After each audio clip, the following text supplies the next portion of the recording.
25 taon na raw nakatira dito sa may Estero de Magdalena sa Tondo, si Aling Baby Gallego.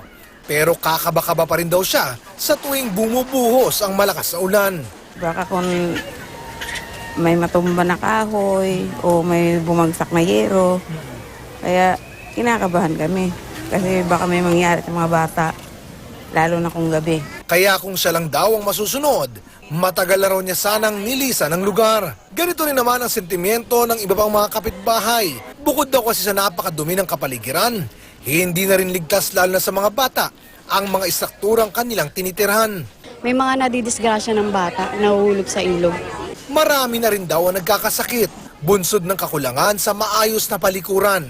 Mas gugustuhin namin na yung medyo maayos-ayos ng tirahan.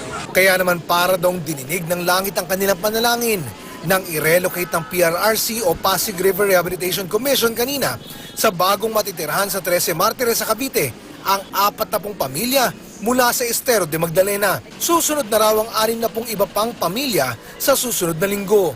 Every week na ho tayo maglilipat ng mga ISF. Meron kami mga social preparations para doon.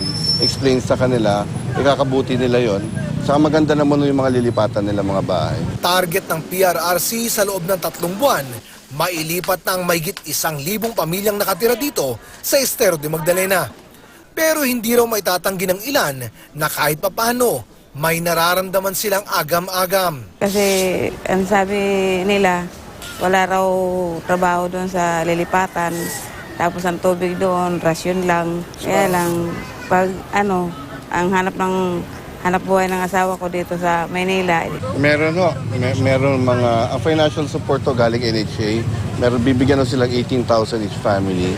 Tapos meron nung nag-usap kami ni Mayor Sagun, may nakahandahong livelihood program sila doon. At para di na mabalikan, sinimulan na ng MMDA kanina ang paggiba sa mga nilisan ng mga bahay.